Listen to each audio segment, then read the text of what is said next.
The Q3 financial reports of China's 5 largest state-owned banks showed that their profits have deteriorated and bad debts have increased.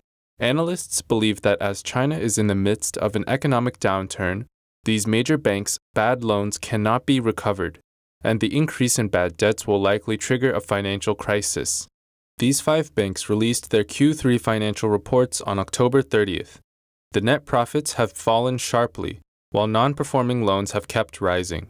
The net profit of Bank of Communications in the first 3 quarters fell by 12.36% year-on-year, and the non-performing loan ratio was 1.67%, an increase of 0.2 percentage points from the end of 2019.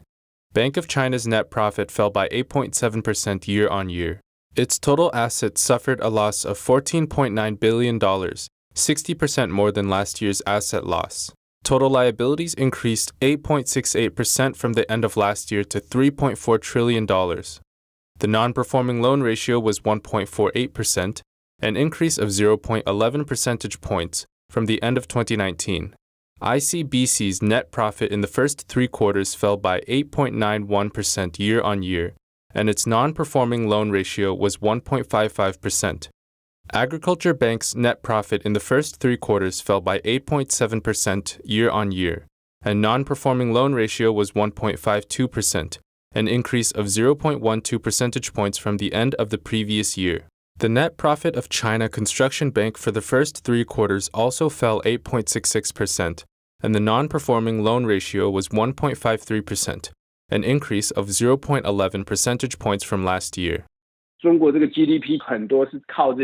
China's GDP growth is largely dependent on issuing unlimited loans, but the profits made from these loans are getting lower and lower. As a result, the gains for China's 5 largest state-owned banks are declining.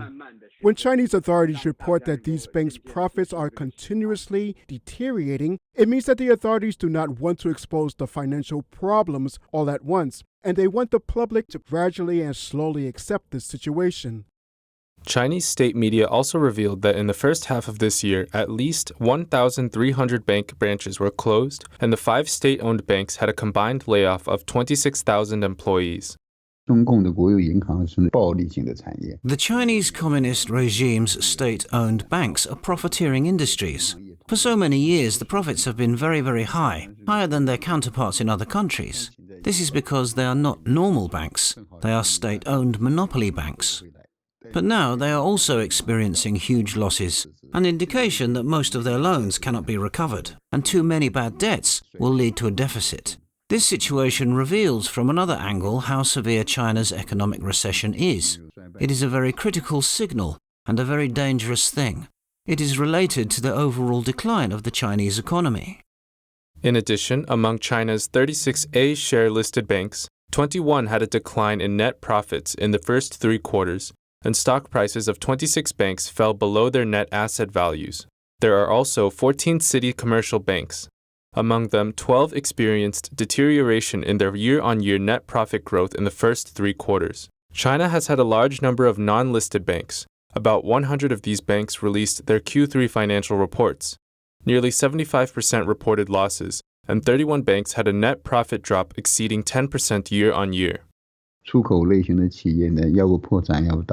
Many export-oriented Chinese companies have either gone bankrupt or shut down. Other domestic-oriented so-called inner circulation companies also face the problem of inadequate profits. The loans issued to these companies and to the real estate industry are all obtained from these banking systems. When these companies go bankrupt, bank loans will inevitably default and banks' profits will definitely fall.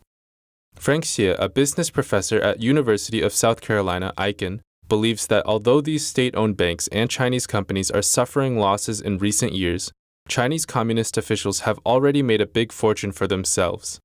The CCP will certainly try every possible means to prevent these state-owned banks and state-owned companies from going bankrupt, because they are state-owned. So China's central bank kept printing money to help these banks survive. In fact, when the CCP kept printing money, the losses were transferred to ordinary Chinese citizens.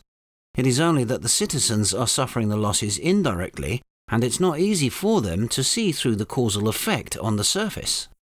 On August 16th, Guo Shuqing, chairman of China Banking and Insurance Regulatory Commission, admitted in an article in Qiushi magazine that the current book value of the bank's expected profits is largely inflated because bad assets will gradually surface and bad debts may continue rising.